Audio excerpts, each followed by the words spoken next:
That's one of the problems when people say, oh, I don't know what to do. You're not going to know. You just have to try different things. It's like, do you know if you like playing basketball? You don't know until you try it. It's the same thing.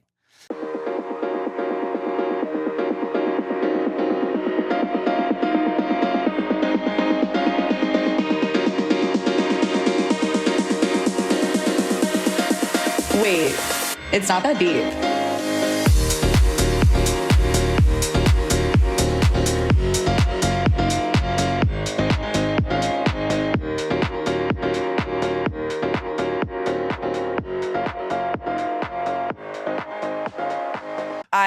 I first want to thank you guys so much for coming on, Ignacio and Felipe de Sande Palma. Great with job. Dana Siegelstein. Yes. Welcome to Not That Deep. Thank you. I am, we pass people by happenstance.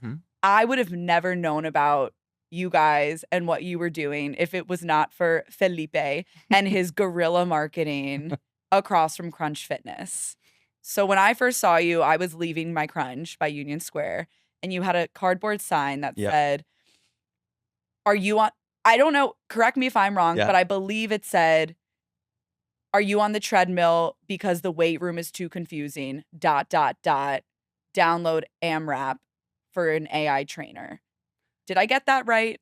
Yes, it's almost. You almost got that. Yeah, basically it was, if you're on that treadmill because you don't know how to lift weights, we build a cool AI trainer that can help you. And it's funny because I remember like you were walking on the street and you were like, and I was like, is she interested? Or is she just like, what the fuck's that guy doing? And then you came, so I was super surprised. I was not expecting that, but happy to be here. I think that if you're willing to put yourself out there and be so vulnerable and hold up a cardboard sign and just you're asking for rejection and eyes and people questioning, like, you're my type of person, right? I appreciate it. Who were you with? I was with a friend of ours that he helps us like every now and then. We have very limited resources at the time. So it's really nice to rely on your friends to help you. And when they are willing to do that, it's super nice. Oh, yeah. Like, thank you, Jacob. Appreciate it. Shout out, Jacob. Yeah. You get 2 shout outs during Not That Deep. Okay. I find that people shout out every 5 seconds and enough is enough, right? Like, I don't know who you're talking about. So one is gone. Yeah, Ignacio, you have 2 though. Okay. Oh, sweet. Yeah. Per person. Yeah. 2 shout outs per person. Yeah, okay. And since you're brothers, you can have 9. I want to take a step back because for everyone that is listening, they're probably like, who are these Spanish brothers you have on right now?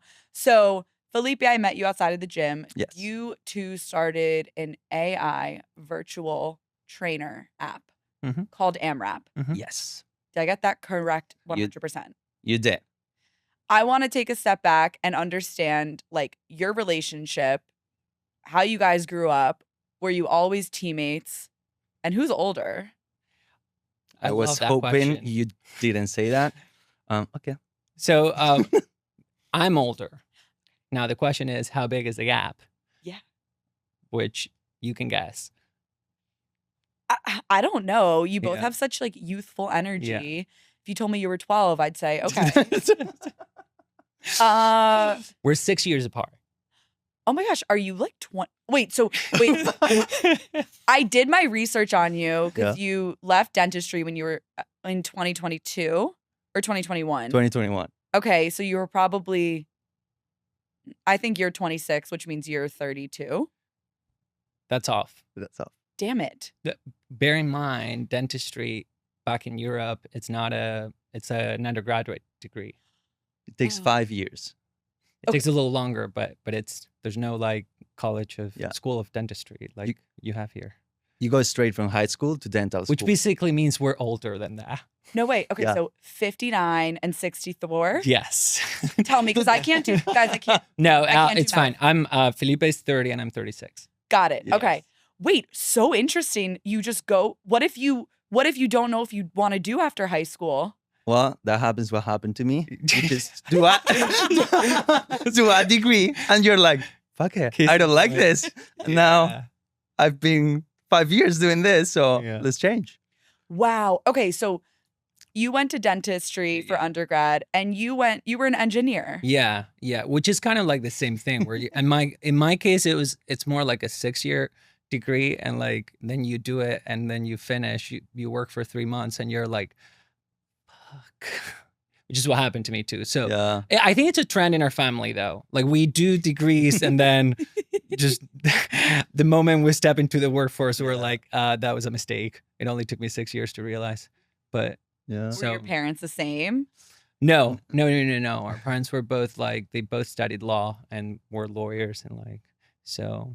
And our sister too. Yeah. She's stuck to her degree. But to your question, I think, because I'm, a 6-year gap is not, now it feels like nothing, but like when you're like 10 and 16, it's big, right? So I think growing up, it was more of like a older brother, little brother relationship. And I mean, I really looked up to him, for real. I still do. Yeah. So that, and then our sister's in the middle, which was always like a good, like awesome balancing force. And having that female touch. Yeah. Was nice. Yeah. I'm like kind of baby sis today. Yeah. I would say. Like if I had told you that when you were younger, you were going to start a company together, what would you both say? No. Yeah. Yeah. It wasn't in the plan. I don't think half of the things I've done in the last 5 years, I could envision that I could have done that. I agree. I think also growing up in where we grew up, we're from Granada, southern Spain, small town, beautiful. If you haven't been, you should add it to your list. But your world is like small. You either study medicine to become a doctor, law to become a lawyer, engineering, but like there's not much more.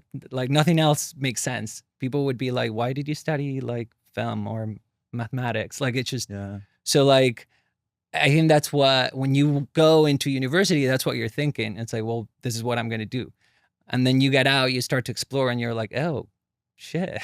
There's more to that. The world is so much bigger. So you both went to university in Spain? Yeah. Yes. Yeah.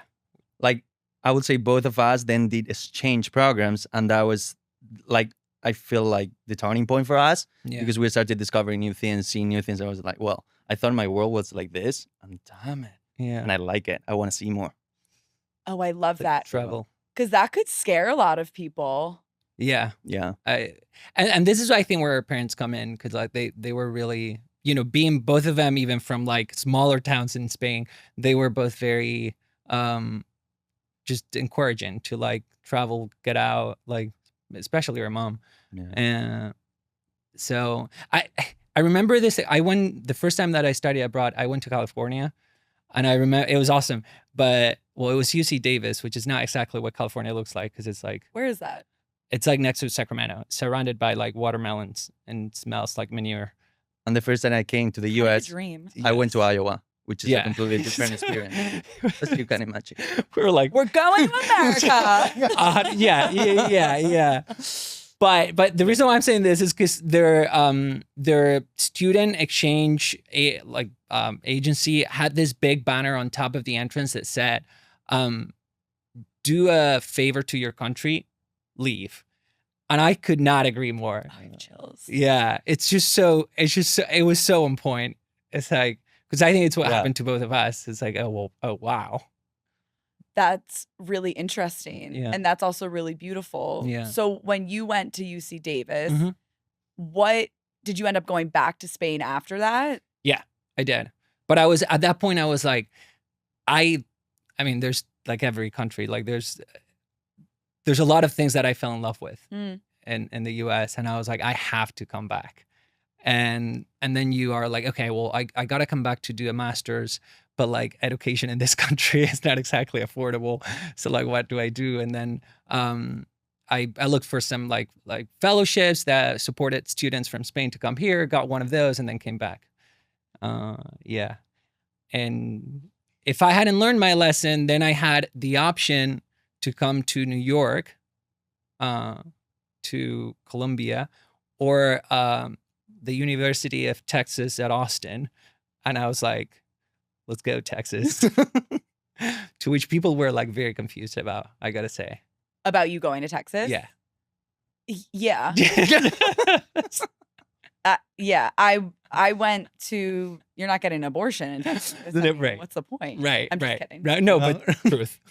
I went to Virginia Tech for undergrad in Oh, Virginia. Yeah. And I'm not an engineer. Great engineering program. Yeah. Heard great things. I was a journalism major. Okay. And I'll never forget, there were Australian students who were studying abroad at Virginia Tech. Yeah. And I said, I'm so confused. What made you pick out of this glorious country? Yeah. I'm going to go here to bumblefuck Virginia. And that made me think of when you said Iowa. What brought you to Iowa? Why would I do that? It's a good question. No, here's the thing. Our university in Granada, they have different like exchange programs within the world. The problem is that I feel dentistry is such a niche thing. And when it comes to the health system, it's really complicated just to move abroad, particularly outside of Europe. So the University of Iowa was the only university out of the whole universities in the US that had an agreement with mine. So it was like Iowa or nothing. And and I felt I really wanted to experience studying abroad in the US. And I don't regret that. Like it was a different experience. Also, I gotta say, like I take part of the blame for this because I was like, I've been to Davis. It couldn't possibly be worse than that. It can't. So I was like, you know what? Let's go. And then my friends were, so you're going to Ohio? I was like, no, Iowa. And then I came to the US and I spoke with some people. Oh, so you're going to Ohio? I was like, I thought it was a European thing, but clearly it's a US thing. Like, I don't know where I'm going. But yeah, no, it was interesting. Did you make friends, both of you? Was it easy to make friends? Were you there to make friends? For me, it was one of the best years of my life. But it wasn't, it was the international community, the student community at UC Davis is huge. So like, it was like an exchange, like a true exchange of like, there were like Australians, like Brits, Irish folks, like it was just amazing. So, and we had a big group of like 30 folks from all over the world. It was a dream. I don't think the student community in Iowa is equivalent. I did 2 exchange programs while I was studying dentistry. Sure. One in London. That was amazing. I loved that. I love London, and I don't know, I made a ton of friends, which made higher the contrast than going to Iowa, which for reference, I was the only international student out of the whole dental school, which makes it tough. Interesting. So I did make friends. Did I make like lifelong friends, like super like bonding relationships? No, just I felt we were in different stages of our life, it was a bit like hard to see in a way because they were shocked that I was about to finish dentistry. I didn't have a house. I didn't want to marry. Was not thinking of having kids, but definitely a really good experience. That being said, like in terms of academics, the campus, I loved it. I learned a lot. And that's how my passion for fitness started. So in a way, thank you, Iowa. Appreciate it. I really find everyone I talk to, these different opportunities and experiences that we have, even if at the time you're not enjoying yourself, it's leading you to the next thing. 100%. And I see like engineering, that was a chapter of your life. Yeah. Check. Now you're on to the next one. Dentistry, check. Yeah. You had to do those things to get to where you guys are now. Yeah. What was the point that you realized? Like, I want to get inside your head of like, you just spent probably a significant amount of money to get yourself through dentist school. And now you're realizing, was it more so that you cared more about fitness, or was it more about, I don't want to do dentistry, let me get out of here? And I'm focusing on him just because I'm like, totally fair. He is the beginning of this story when it comes to AMRAP. So like, it was like I read about you. Yeah. So yeah. I would say it's the latter. Like it was more, I don't like this at all. Like, why am I doing this? And then it was like, what do I like? And I started exploring things that I liked, and I realized I really liked fitness, and I started getting into it. And then one thing led to another, and then social media, and I can tell you more about it. But I would say it came from, I don't like this. I really don't like this. Up to the point I hate it a little bit. That's probably very scary. Also. Yes, it is. And that's why, like, I graduated from dentistry in 2018. I worked as a dentist for almost 3 years in Paris, and then I quit. So 100%, like up to the point that I worked as a dentist, I continued working as a dentist, and it was really hard to quit. Oh my gosh. Okay, so quick talk about dentistry. I don't know if you can tell, but I wear my retainers every night. I did notice, and you do notice always. So no, it's crucial. You know, I look a lot at people's teeth. I don't know if this is a trauma from dentistry or something, but I do. I have trauma because my mom would say, "You better wear your goddamn retainers because I'm not paying for braces." Again, I guess that's more orthodontistry. Yeah. Whatever. I saw, I have such a good relationship with like my childhood dentist. I bit his finger a couple of times. That's weird, though, I want to say. What? Like loving your dentist or having your dentist, a good relationship? No. Like I really like kids until I worked as a dentist, and then they throw up on you, and it's not that nice. When would they throw up? But it's not that deep. And that's your second shout out. And you're done. And now Ignacio's going to take everything else. Bring in the muzzle. Just kidding. Yeah, the fluoride cap would always make me throw up. I don't know how they do things in Paris. Yes. But I still loved my doctor. He'd be like, "When's your birthday?" If I could talk about myself, I would be so happy. But, would you ever try to talk to your patients while your hands are in their mouth? I will. Just, because some people will be stressed and just to break a little bit the ice. I also had one time where a patient came just with the coat with nothing underneath. But that's another story. That's for OnlyFans. Anyhow, sorry. Crazy. Going back. Miles and I were just talking about OnlyFans and like how important it is to have a side hustle. Very. You guys could do that. Like, we've been told. Yeah. Yes. Stay humble, Ignacio. Okay, so away from dentistry, you're realizing, hey, I don't like this. It's 2018. What's next? So at that point, and where are you at this point in 2018? 2018, I just moved to New York. So I kind of like hopped around, but like, so after California, back to Spain, then Texas, then DC. I was in DC for a couple of years. Oh my God. Yeah, it was sweet. It was awesome. I loved it. 2016, like 2015 through 17. So like very, what would I call it? Dramatic time in this country. Yeah, what are you talking about? Yeah, I don't know. It's just, there's something there, but it was very politically active and fun. And then I kind of like got over that, had an opportunity to come to New York, and I was like, I never liked New York at first.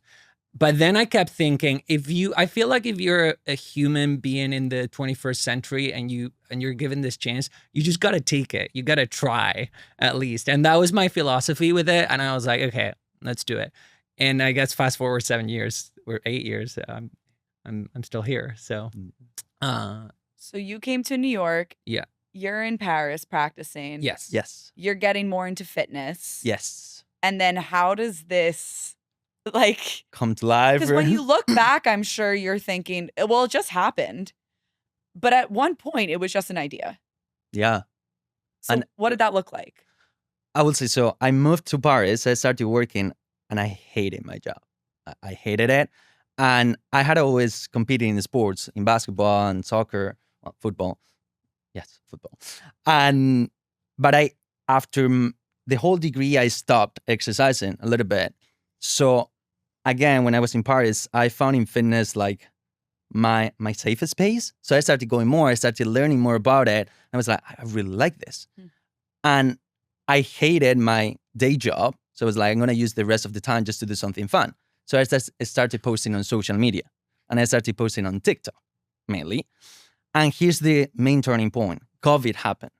And I would say for me, COVID, like, it was a terrible thing to happen. But for me, it gave me time to focus on myself. Why? Because my clinic closed for 3 months. So for the first time in a long time, I had 3 months just to focus on myself and what I wanted to do. And I went back home to Spain. So I would spend my days just learning about fitness and posting content on TikTok. I was posting like 6 videos a day. Yeah. So I did that the whole pandemic. I was at home just, I don't know, teaching people things about fitness, just trying different things. And fortunately, it went well. So by the time I went back to Paris, I had already some following. And I was kind of like super excited about this is so cool. And I realized how I would wake up, like it might sound crazy. I would wake up at 6 a.m. just to prepare like the next videos of the day, just to study about fitness. I want to be better. I want to do more. I got my personal training certification. And that's when I was like, okay, I really like this. I don't know where this is going to take me, but I've always think about my goals about trying to be directional, not specific. You cannot be specific because you don't know where you're going, but you can be directional and then figure it out things along the way. And I'm still figuring out things, but I feel that's one of the problems when people say, oh, I don't know what to do. You're not going to know. You just have to try different things. It's like, do you know if you like playing basketball? You don't know until you try it. It's the same thing. So I started posting content and I started like liking it more. Then people started like saying to me, hey, can you be my coach? Can you train me? So I started training people, training friends in person. And then at that point, I was like, okay, I want to try this. So then after posting consistently, I started reducing my days as a dentist in the clinic so I could focus more on that. And I still had an income, but I was just building my business. And I continued doing that for a few months. And at some point, mentally, I was really drained with dentistry. Like don't get me wrong, I was really grateful for the life that I had and the situation that I had, but I just didn't like it. I just didn't like it. And teeth are going to be teeth. So I was like, the risk, if I want to take a risk, now is the time. And I think my brother helped me a ton with that because he was like, okay, evaluate the situation, but what's the worst thing that can happen? That you can go back to where you are that you don't like. And then at some point I quit and I started my online coaching business. So I started training people not only like a little bit in person, but also online. And that's when my brother started to get more involved into that because I got him a little bit into fitness, into working out. But from that point, he got more invested in it, like seeing the process, how was my behind the scenes, what I was doing, what I was not doing. And that's when AMRAP started in a way because he will see things and it's like, you're doing that weekly. And seeing you doing this and this, that could be automated in this way. Or then I would be like, dude, I'm repeating this same thing this way. And he's like, there has to be a better way. And we started doing research about tech, about what could be done, how we could create things. And that's when the brainstorming started. It was a bit of a feedback cycle. It was cool. It's also like, it was, because I think I was never, to be totally fair, interested in like, necessarily interested in fitness or like going to the gym. And then what happened is like I saw my little brother become like jacked and like absolutely like just the hottest, I was like, motherfucker. Like, like, you're supposed to be a dentist. Yes, exactly. I was like, God damn it. So then I started getting into it myself and then we would have these chats and then at some point, while this is happening, I'm also starting to like have struggles with my own job and my time here. Like New York is very like hustle and like I think it's easy. I used to work for corporate to get into the rat race and just like, and I was like, man, like 4 years have gone by and like, how did this happen? And so one day I was like, let's sit down and like just start like writing all this stuff that we were thinking. And I think that's when we came up with our first idea, which is not this. It was a very, very bad idea, but you got to start somewhere. You guys just did such a good job creating a visual timeline for everybody listening because like I can literally understand exactly what you were going through of like, wait, let's lessen my dentistry hours. Let's up the fitness. Wait, now this is working. Now people are wanting me to train them. You're on the ground floor of TikTok. COVID, I remember I was like, I don't want to post. You're posting. You don't care. Now you're getting on the ground floor. You're like, my brother's getting hotter than me. Yes. I need to do something about this immediately. I'm not loving my job. Like I can really see it coming to fruition. Yeah. So then what? Okay. So then I have a a few friends who are startup founders themselves. And Oh, wait, what was your bad idea? well, we had an idea, and I was like, okay, well, the first thing we're going to do, we're going to present this to them. And what it was this, what we knew, okay, let me take a step back. What we knew was true is that people there's a lot of people that want to go to the gym, but like hate it. And that the gym experience can be really bad for a lot of people. It's just very intimidating. It's just very confusing. So we're like, we got to simplify that. And we were like, okay, let's create a pod, which is this machine where you can do a bunch of different exercises. And we're going to put a digital mirror on top of, in front of it so that you can look at yourself and like it teach you. And we're also going to put cameras. They're going to be 3D cameras that are going to record you and tell you what you're doing. And like, then we presented this to like a couple of friends and they were like, what the fuck is this, dude? like neither of you are like, software or hardware engineers. Like I made the design of the machine with Canva. I was like, this is great. this is gonna work. And then, it was a good one. We still have it. Yeah. And then I think we were like, okay, let's trim it down. And what we did is, we still bought kind of like it's called an all-in-one trainer machine, which is like a station where you can do a bunch of different things when you're training at the gym. And we still bought it, and we got a small office at a WeWork space in Brooklyn, and we installed it. We sneaked in at, one of the days, told them that we had a few special desks, and then it was a machine. and then we started running like testing stuff there, like prototyping. Like we had a friend that knew to code a little bit, and like we started trying stuff. And that's when like we had people come in and train, which was it was interesting, right? Because this is an office space, so people are working, and all of a sudden there's like someone like fucking like doing bicep like curls, desk.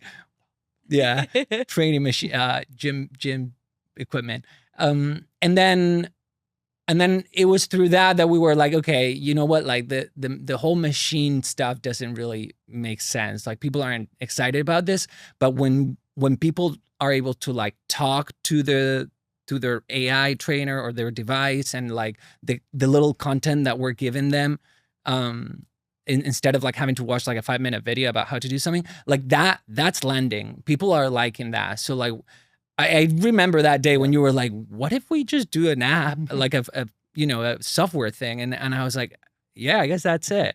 And then that's, I think, when like AMRAP, at least the way it is today, was born. And then we got rid of the office, which was an unnecessary cost, obviously. It was a journey, but it was a fun one in a way, because we will have the office with a mini gym lab. Yeah. People will come to train. But the funny stuff about this is that we will be in another room next to it, just watching them train.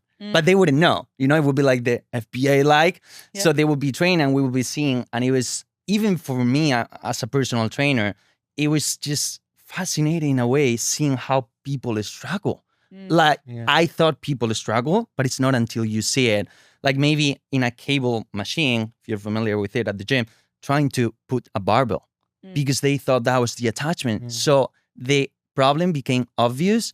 And then seeing more people trying new things, it came to that, where my brother was like, okay, let me do it myself. And he was doing it. And then I was looking at him and I was like, what if you talk to me? And then I was like, well, I could talk to you. And we started iterating on that. And it went from there to what it is today. But yeah. It's really brilliant, and you saw a space that was needed, and then you saw a technology that could suffice, and then you just merged them and you made it look really easy. And talking to you right now, I'm like, that sounds so easy. I know it wasn't easy. How did you go about starting an app? Like, who did you bring in? Do you have investors? I think that was the next challenge. It was like, okay, we think we have an idea that and like a prototype that kind of works, but like neither of us are like developers, like software developers. So we had to find someone. And that's tough. Like convincing someone that's good and talented to like, because it's a lot of check marks. It's like, you got to find someone that first has a bit of an entrepreneurial spirit. Second, is a software engineer. Third, likes fitness. And fourth, it's a good match. And is willing to partner with two brothers, which can be a bit, it's like, well, I'm always going to be third wheeling. And it took a while, but like we through a friend, it's a friend of a friend. He reached out and like we clicked, and it's probably one of the best things that has happened to us at AMRAP. His name is Juan. Shout out to Juan. Okay. Happed. Yes. And it's the three of us now. And I think it's one of these things. I don't, we obviously hope that this works, but like, even if it doesn't, it has been such a gift to like find him and like be able to work with him and the three of us. Yeah. And everything was a process. Like the very first prototype of the app that we created, it was still me on the laptop, just typing, and then the system reproducing with an AI voice. So it was like fake AI in a way. But that's how we had to start. Because we couldn't build the AIs, so let's fake it. And let's start gathering data and iterating things. Yeah. And I think again, to your question of like where we are, we made the conscious decision of like not to go raise. Like we were like, okay, how much can we last? What's our personal finance situation, and how much can we go without asking for money? Because we want to get it to a place where it's like, this is gonna be risky, but like if I wouldn't ask my mother or like for money, I don't want to ask for anyone else, right? Like so like take it to a place where like, which we are there now, but like getting people to use it a bit more, see more traction. I think that's where we want to get, and then once we're there, we'll probably go to investors and like see if there's interest. So yeah. That's great. Yeah. Where did the name AMRAP come from? Because I know that it stands for technically as many rounds as possible. What does it mean to you? Like, as you said, it's a fitness term, as many reps as possible. Shit, I've not been, that. damn it, I'm no, like, no. I'm just a dentist. For us, we wanted to. We were brainstorming different ideas, like coming with the name for a company. It's hard, but it seemed right in a way, because it's a fitness term that's, if you're into the fitness industry, or well, you know what it means, but if you're not, you don't. So I feel it will be a fun way to say, oh, it sounds different. It's not just a simple word that people know. And it's related to fitness. So in a way, you join AMRAP without not knowing about fitness at all, whatever. Your coaches start teaching you about it. You start getting into it. And then you discover that it was there from the beginning. That the fitness aspect, the learning, what you need to do to build muscle, which is challenge your body, like go near muscle failure, like the moment where you kind of do more reps with good form, it was all there from the beginning. So it has the meaning of, it's a fitness term that maybe you don't know and we teach you, and the way of, this is how you build muscle, how you get it stronger, and what we're going to teach you and what we want to help you do. Got it. I love that. Where have you guys found you've most been able to reach people to download the app or become aware? Because I'm sure it's social media, but I also know you've been doing your on the street, your Felipe on the street thoughts, as we call it. Like what's been most beneficial? I think this is the battle that we're fighting today, which is I think the number is, I don't know if it's 90 or 100,000 fitness apps in the world. Yeah. What? Or in the States. It's just insane. It's so easy to like get an app going, right? Like, so a regular app, at least a traditional app. So cutting through the noise has been tough. So the answer is like, I don't think we found yet the channel that it's like, oh, this is it. Because we're literally in the midst of like, just trying, as you saw, Felipe, trying pretty much like everything with a strategy, but everything under the sky of like, let's try ads, let's try organic social, let's try field activation. Let's try region marketing, going here, going there, just trying to reach out people, like different strategies. I think that, and this goes back to the beginning of the conversation when what you were saying. It's if there's something we've learned is you just gotta not care about putting yourself out there and being told no over and over and over, which is nothing new. Everyone says this, but like when you're living it, and I think also it's different because when you're maybe in your like early 20s or like college, maybe this is different, but like when you've achieved some level of like professional success, like we both had like, pretty decent jobs, and like to like now go in front of a gym with a sign or trying to talk to people and like be looked down and like be like, why are you talking to me? It's like, it's a humbling experience. 100%. It's very humbling, but, and I'll compare this to, I do Women on the Street with Not That Deep a lot. So I'll have nice. a microphone, and then I'll ask people on the street, what's not that deep? Yeah. It's a really good way to connect. But as we all understand at this point, there's a lot of rejection, and it's very humbling. And once you're comfortable with that rejection, it makes the yeses so much better. Yeah. Because you can really appreciate them, and you know that like you're getting something from it. But once it actually works for someone, you're like, oh, this is easy. Yeah. But it's, at least for me, it was like, oh God, like, whew, this it's tough. It is tough. Yeah. Where do you guys want to see this in, let's say, 3 years? I mean, I want to manifest. I want to be big. Like, if you ask me, I think we know this is gonna work. This is where things are going. This is what it's gonna look like in 3 years. Like what we're building, some shape or form of it. I can't say if it's gonna be us. I hope it's us, but it's like a world where like if you want to go to the gym, you don't, and you're starting in particular, like you're not like doubting yourself. You're not like feeling intimidated, because at least there's someone. It's never going to be a human, but there's someone in your ear or a thing that like does make you feel better and more confident about what you're doing, and as a result of that helps you feel better, feel stronger, look better. Like, so it's kind of, I know everyone, there's a lot of talk today or like in this day and age about like how bad AI can be. But I think for certain use cases, it's like, well, if you cannot afford a personal trainer, you can now afford this tool, which is close, right, to what that can give you. And it's like a confidence booster, which is what a lot of people need. Yeah. Just a lot of people completely skip the weight room, or just, oh no, fitness is not for me. I just feel a lot of people treat their fitness goals like a one-night stand when they should treat it like a long-term relationship. However, the problem is, I understand it. Like, I get it. Why? Because there's so many barriers, and barriers that I'm not speaking just, I don't know this. This makes me feel this way. So I understand it. You don't want to be there. No one likes to feel down.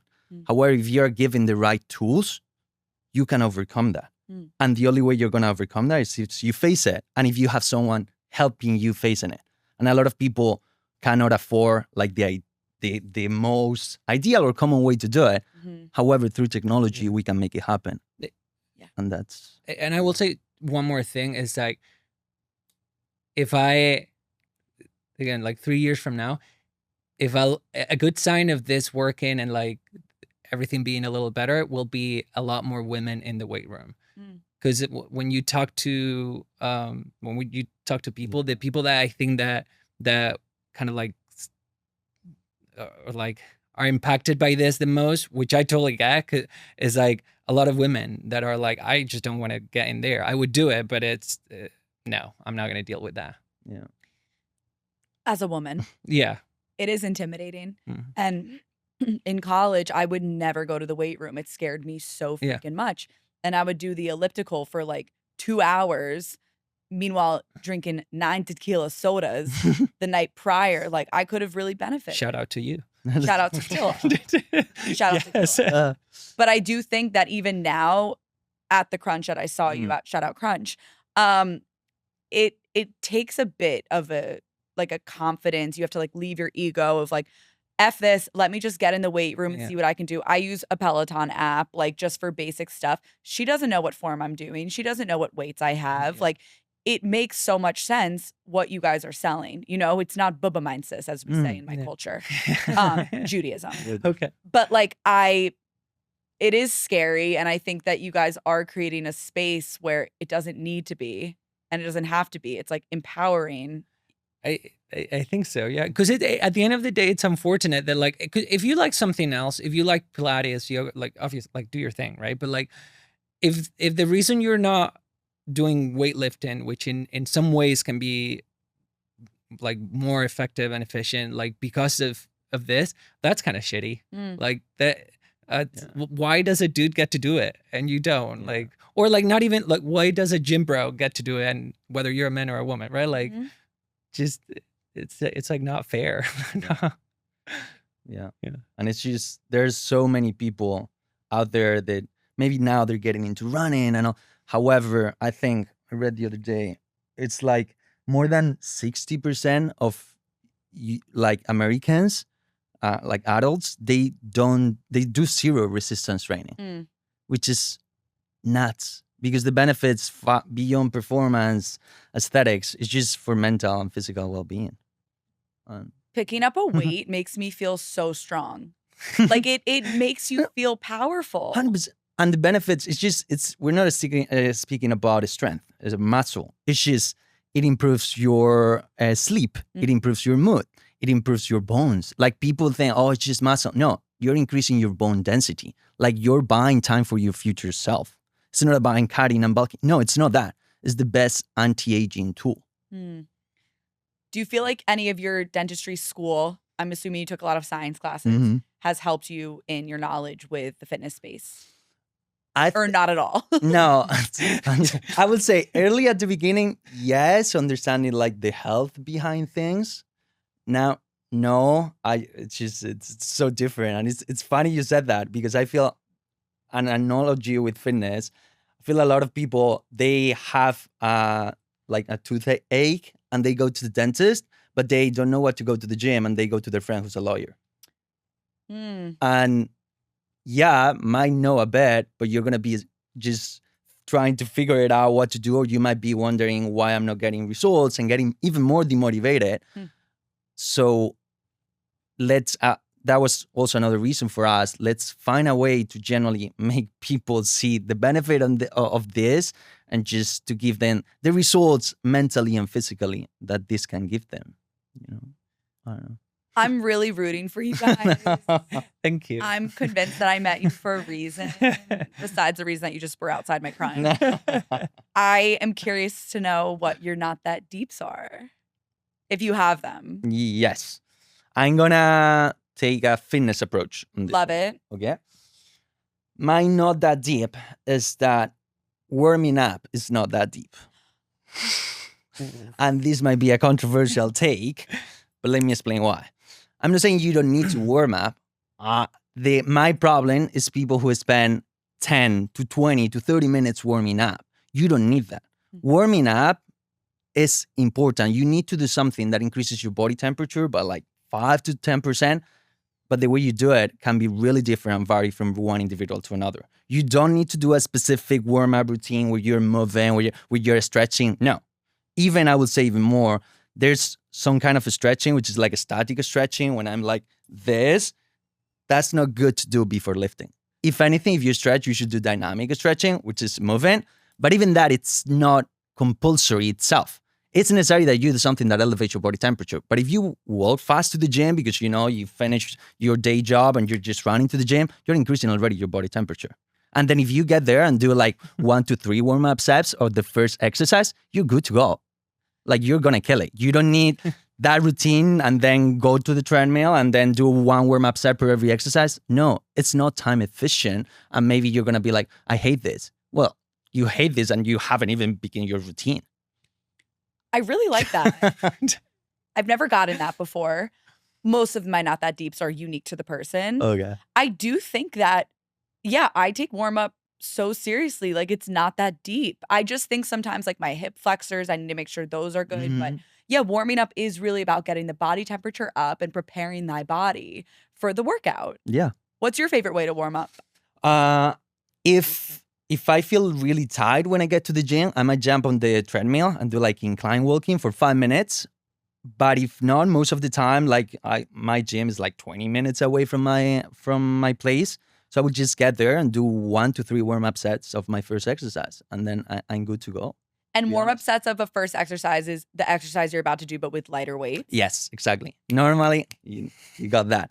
Normally, I would say, depending on the weights that you're lifting and what you feel comfortable with, it will be like 50 to 75% of the actual weight that you're going to use for the working set. I'm learning. I love that. That was a really good one. Thank you for sharing that with me, Felipe. Ignacio, do you have one, or are you going to bandwagon off your brother? I'll try. Mine is more like, I guess, just light about, we were talking about New York and Brooklyn before. And I will say, I've never understood the hype with like restaurants and like food in New York. And don't get me wrong, I love food. I eat like a cow. But like waiting for, or like having to like get a reservation at a restaurant like 3 months in advance, or going to a restaurant in New York and like paying $200-$300 for like the ambience, or going to a restaurant waiting in line for 3 hours. I've never understood that in a city where there's so much, and like where you can get such great food elsewhere. So I guess I'll leave it there. I agree with you so much. You cannot find me waiting in line. Yes. For a restaurant. Like, why do we do that? Pop-up bagels just opened. I don't give a fuck. If you see me waiting in line, I probably have fucking mad cow disease. Sedate me. Yes, 100%.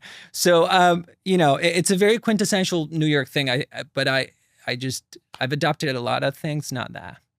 Everybody has their shtick. I've never based like when I travel, I'm not going because I have to try a restaurant or I really want to go to this bar.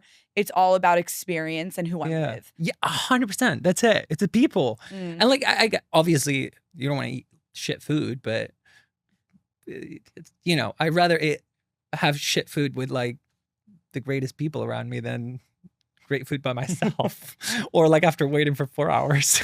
I completely agree. There's also something embarrassing. It's like, hey, you have a 2-hour slot. Yes. And then you're looking around. I don't know. I've never been the type. Yeah. So glad we are. Yeah. Guys, like we're just really like 3 level-headed people. I love it. I am so grateful that I met Felipe outside the gym. I'm so grateful that he's related to you, Ignacio. Yeah, thank you. And I'm really excited to see where you guys and AMRAP are headed and will be. And I will continue to support you. Yeah. Where can everybody find both of you?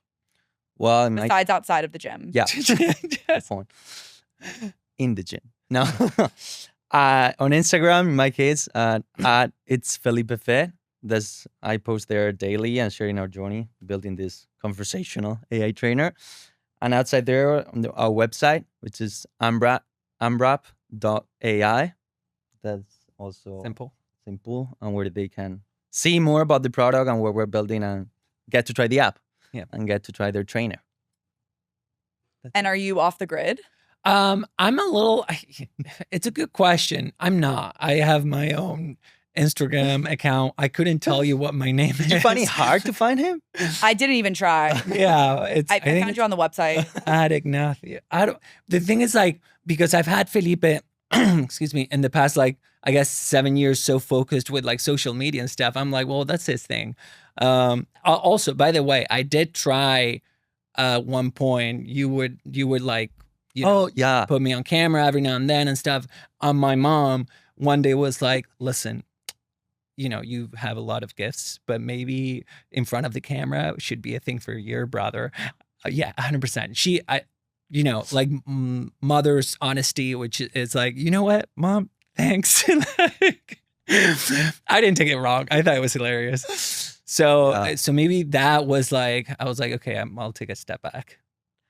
As everyone's listening and watching, like I feel you are so in your element right now. And yes, you're more behind the scenes. Yeah. But I think never be afraid to be in front of it because you're doing it and you're crushing it. Yeah. Well, thanks. No, and I told him as well. Felipe, like, this is so funny. You guys are just funny brothers. I see you on Shark Tank one day. Oh God. I do. I don't know. Like, Sure. and you can tell that story of like, I'm not meant to be in front of the camera, but here I am. Yeah. There we go. Being in front of the camera is not that deep.